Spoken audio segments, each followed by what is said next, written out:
அனைவருக்கும் வணக்கம். இன்றைக்கு இந்த பதிவில் தாயும் கன்றும் என்ற சிறுகதையை பற்றி பார்க்க போகிறோம். கன்று குட்டி வர வர நோஞ்சலாகி கொண்டு வந்தது. ஒரு வீட்டிலிருந்து மற்றொரு வீட்டிற்கு நடப்பதற்குள் அதை 10 தடவை உந்தி தள்ள வேண்டியிருந்தது. பால்கார பாலகிருஷ்ணன் அருமையாக வளர்த்த மாட்டின் கன்றுதான் அது. அவன் அருமையாக வளர்த்தது மாட்டைத்தான், அதன் கன்றை அல்ல.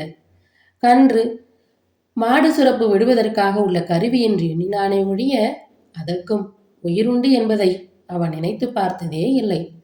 பால் கறக்கும் குவளை, தீனி வைக்கும் கூடை, இவைகளெல்லாம் அவனுடைய பால் வியாபாரத்திற்கு உதவி செய்தன. அவை பாலை கொடுக்கின்றனவா? இல்லையே. கன்றுக்குட்டியும் அப்படி அல்லவா இருக்க வேண்டும்? பசுமாட்டின் மடியை முட்டி பால் சுரக்கும்படி பண்ணிவிட்டு பேசாமல் வந்துவிட வேண்டும். அப்படி இல்லாமல் அது மடியை விடாமல் பற்றி கொள்கிறதாவது. இழுக்க இழுக்க வராமல் அது முரட்டுத்தனம் பண்ணின பொழுது பாலகிருஷ்ணனுக்கு கோபமாக வந்தது. உன் தோலை உரித்து விடுவேன் என்று அவன் கத்துவான். அந்த பேச்சை புரிந்து கொள்ளும் சக்தி அந்த கன்றுக்குட்டிக்கு கிடையாது. பக்கத்து வீட்டு பால்காரன் உண்மையாகவே ஒரு கன்றுக்குட்டியின் தோலை உரித்து அதற்குள்ளே வைக்கோலை அடைத்து பால் குடிக்காத கன்றுக்குட்டி ஒன்றை சிருஷ்டி பண்ணியிருக்கிறானே, அதுபோல இவனும் செய்யலாமே என்று யோசித்து பார்க்கும் அறிவு அதற்கு இல்லை. அதனால் அது ஒவ்வொரு தடவையும் தன் தாயின் மடியை விடாப்பிடியாக பற்றி கொண்டுதான் இருந்தது. பசுமாட்டுக்கு தீனி போடுகிறவன் அவன், பராமரிக்கிறவன் அவன். இப்போதெல்லாம் மாட்டு தீவனத்தின் விலை எவ்வளவு உயர்ந்து விட்டது! இன்னும் தண்ணீருக்கு யாரும் விலை வைக்கவில்லை. அப்படி இருக்கிறதால் தான் பாலகிருஷ்ணன் பிழைக்கிறான். இல்லாவிட்டால் அவனுடைய அம்மா, அவன், அவன் மனைவி 3 பேரும் உழைக்கிறார்கள். மாட்டை பராமரிக்கும் உழைப்புத்தான். தன் உறவில் நாட்டுப்புறத்திலிருந்து ஒரு பெண்ணை அவன் தன் வாழ்க்கை துணைவியாக கொண்டிருந்தான். பட்டணத்து வாயாடிகளை போன்றவள் அல்ல அவள். 4 பேர் செய்கிற வேலையை முகம் சினுங்காமல் குதிரை குட்டியைப் போல் உறுதியாகவே குதூகலத்துடன் செய்கிறாள். இவ்வளவு பேர் சேர்ந்து உழைக்கிற உழைப்பிலே கன்றுக்குட்டி ஒரு வேளையும் செய்யாமல் பாலை குடிக்கிறதென்றால் பாலகிருஷ்ணனுக்கு கோபம் வருமா வராதா? ஆனால் அந்த நாட்டுப்புறத்து பெண் இருக்கிறாளே, அவள் மனைவி, அவள் பேர் நல்லம்மாள். அந்த நல்லம்மாள் கிராமத்தில் வளர்ந்தவள். கொழு கொழு கன்றே, கன்றின் தாயே என்று குழந்தைகள் கதை சொல்லும் கூட்டத்தை சேர்ந்தவள். கன்று குட்டி கொழு கொழுவென்றிருப்பதை பார்த்து கழிக்கும் உழவர் வீட்டிலே பிறந்தவள். இந்த காளைக்கன்று நாளைக்கு எந்த மகாராஜனுடைய வில்வண்டியிலே பூட்டும் பெருமையை அடையப் போகிறதோ என்று கன்றுக்குட்டியை பார்த்து பெருமைப்படும் இயல்புடையவர்கள் அவர்கள். நல்ல மாளுக்கு இந்த கன்றுக்குட்டியை காணும் போதெல்லாம் ஐயோ பாவம் என்று இருக்கும். அவள் அந்த வீட்டுக்கு வந்து 4 ஆண்டுகள் ஆகிவிட்டன. கன்றுக்குட்டி பிறந்து 6 மாதங்களே ஆகின்றன. அவள் கண் முன்னாலே பிறந்தது அது. இப்போது அது தேய்ந்து மாய்ந்து கொண்டிருந்தது. கன்றுக்குட்டிக்கு பால் விடாமல் கறப்பது பாவம் என்று அவள் பாலகிருஷ்ணனிடம் சொல்லி பார்த்தாள். அவன் சரிதாண்டி போடி, கன்றுக்குட்டிக்கு பால் வாசனை போதாதோ? அதுதான் புள்ளையும் தவிட்டையும் தினமும் 1 ரூபாய்க்கு மேல திங்குதே என்று சொல்லிவிடுவான். அவள் அதற்கு மேல் பேச மாட்டாள். கன்றுக்காகத்தான் பசுவினிடம் கடவுள் பாலை உண்டாக்கி இருக்கிறார் என்ற தத்துவத்தை எடுத்து சொல்ல அவள் அரசியல்வாதி அல்லவே. அப்படி எடுத்து சொன்னாலும் பாலகிருஷ்ணன் கேட்கப் போகிறானா என்ன? பாலகிருஷ்ணனுடைய தாய் பக்கத்து வீட்டுக்காரியோடு குறைபட்டு கொண்டாள். என்னவோ இந்த பெண்ணு வந்து 4 வருஷம் ஆயிடுச்சு, இன்னும் ஒரு பிஞ்சு விடலை. எனக்கே வயசாயிட்டு வருது, காடு வா வாங்குது. பசுமாட்டையும் கண்ணுக்குட்டியும் பார்க்குறப்பெல்லாம் இந்த வீட்டில் ஒரு குழந்தை விளையாடலையேன்னு துக்கம் பொங்குது என்றாள். என்ன அதற்குள்ள அவசரம்? நல்லம்மாளுக்கு அப்படி என்ன வயசாகிவிட்டது? அவளுக்கு இனிமேல் குழந்தை பிறக்காமலா போய்விடும் என்றாள் அடுத்த வீட்டுக்காரி. அவளுக்கு வயசாயில, அவசரமும் இல்லை. எனக்குத்தான் அவசரமா இருக்குது. பேரனை மடியில வச்சு கொஞ்சறதுக்குள்ள நான் கண்ணை முடிக்கிட்டா என்று அவள் பெருமூச்சு விட்டாள். அப்படியெல்லாம் பேசாதே. நீ வீடு கொள்ளாத பேரன் பேத்திகளை பார்த்து சந்தோஷமாக இருக்கப் போகிறாய் என்று ஆறுதல் கூறினாள் அடுத்த வீட்டுக்காரி. தனக்கு பேரன் பிறக்க வேண்டும் என்ற ஆவல் அந்த கிழவிக்கு அதிகமாகத்தான் இருந்தது. அந்த ஆவலிலிருந்து நல்லம்மாள் மேல் கொஞ்சம் வெறுப்பும் கூட உண்டாகிவிட்டது. மலட்டு பெண்ணை கட்டி கொண்டாயே என்று தன் மகனிடம் சில சமயங்களில் அழுத்து கொள்ளும் அளவுக்கு அந்த வெறுப்பு வளர்ந்தது.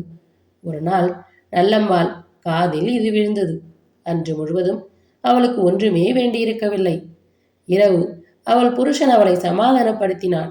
அப்போது அவளுக்கு ஆத்திரம் தாங்கவில்லை.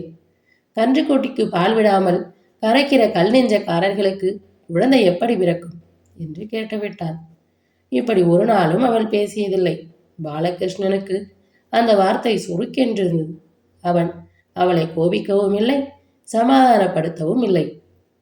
எதிர் வீட்டு ராமனுடைய பெண் தன் கணவனுடன் பிறந்த வீட்டிற்கு வந்திருந்தாள். அவள் பிள்ளை பேற்றுக்கு இங்கே வந்து போனவள்தான். 2 வருஷமாக வரவில்லை. அவள் வந்ததில் ராமனுக்கும் அவன் மனைவிக்கும் அளவற்ற சந்தோஷம். அவள் குழந்தை 2 வருஷத்துக்கு மிஞ்சின வளர்ச்சி பெற்றிருந்தது. தத்தி தத்தி நடந்தது. அங்கங்கள் எல்லாம் உருட்டி திரட்டி விட்டார் போல இருந்தன.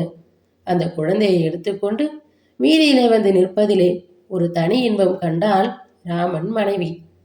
எதற்காக அப்படி போய் நிற்கிறாய்? யார் கண்ணாவது படப்போகிறது என்று அவளுடைய மகள் குழந்தைக்கு தாய் கூவினாள். அந்த சமயம் பார்த்துதானா பாலகிருஷ்ணனுடைய தாய் அந்த குழந்தையை பார்க்க வேண்டும்? எதிர் வீட்டுக்காரி தன் பேரனை இடுப்பிலே வைத்திருக்கும் கோலம் அவள் கண்ணிலே பட்டது. அதோடு சேர்ந்தாற்போல் அவள் பெண் பேசின பேச்சும் காதிலே பட்டது. அட அதிசயமே என்றுதான் முதலில் பாலகிருஷ்ணனுடைய தாய் நினைத்தார். அடுத்த கணமே அதிசயம்தான் என்ற உண்மையான என்றும் உண்டாயிற்று. 2 வயசில் இவ்வளவு வளப்பத்தோடு ஊரில் உள்ள குழந்தைகள் இருக்கின்றனவா? ஒட்டலங்கட்டும் காகிதத்தில் சில குழந்தைகளின் படம் வருகிறதே, அப்படியல்லவா இந்த குழந்தை இருக்கிறது? மறுபடியும் அந்த குழந்தையை நன்றாக பார்த்தாள். கொழுகொழுவென்றிருந்த கோலத்தை கண்ணால் முகந்து முகந்து பருகினாள்.